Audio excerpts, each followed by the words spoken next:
As we all know, lighting can make or break the quality of your photos and videos. It can make a super cheap camera look awesome as well as absolutely destroying an expensive camera. But starting out, we may not want or do not have a lot of money to drop on a quality lighting setup, or might be looking into a secondary or tertiary light. And in today's video, I aim to solve this issue with this light that not only mounts onto your camera, but it's also lightweight and very compact, and it just costs under $10. And if you want to see how this light performs, make sure you stay tuned.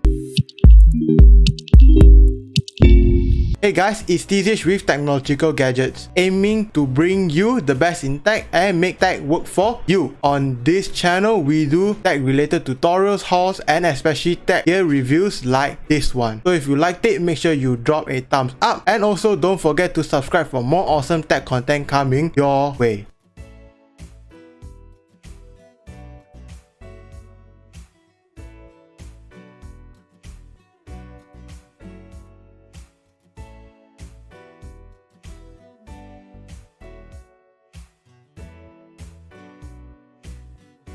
Firstly, let's take a look at the design and build quality of this light as well as the features. It features this very smooth and soft plastic covering all sides except the front. Speaking of the front, it is covered by this lightly frosted plastic, and behind it is 49 LEDs arranged in a 7x7 pattern. And on the bottom, there is a male cold shoe mount that is able to be twisted to lighten or loosen, as well as a 1/4 inch mount to put it on a tripod and so forth. Lastly, there is this knob that has a tactile click when you turn on the light and allows you to control the brightness of the light linearly, and a battery compartment that requires 2 AA batteries to power this device. Quick tip, I would recommend you to use alkaline batteries as they supply much more power to this light, making it much brighter. But if you don't want to constantly buy batteries, rechargeable ones are also pretty good, and I'll link a few in the description below. Now let's talk about the light itself. The diffusion is decent, making it hard to pick out individual LEDs when turned on, but not as good to soften the light, which is a bummer. Aside from that, the beam angle, aka how tight or wide the light is 60 degrees, which in my opinion is a little tight, but that can't really be helped due to its small size. Also, it has a brightness of 800 lumens, which is pretty bright for the small nature of this light. Most importantly, it has a color temperature of 6000 Kelvin. And before I show you some samples that I have taken with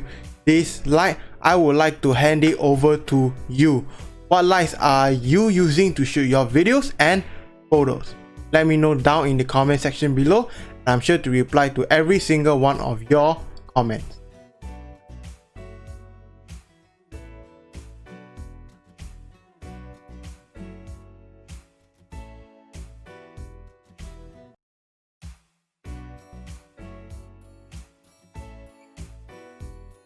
On to my final thoughts and conclusion. Although this light might not have as wide of a beam angle, be as bright as other lights, or use rechargeable batteries like the more expensive lights out there, it is great if you are just starting out looking for an extra light source or even a backup light. Not to mention the extra cold shoe mounts right here for mounting other accessories that I have never ever seen before on a light. Sadly, these use AA batteries, which is pretty annoying, and I highly recommend you to invest in rechargeable batteries, of which I will link a few in the description below. Anyways, for under $10, this is an awesome buy and definitely worth it for filmmakers and photographers alike. Aside from that, drop a like if you did, subscribe if you haven't already, and remember, good lighting can make a bad camera look good, but bad lighting cannot make a good camera look good. And I hope to see you guys in the next video real soon.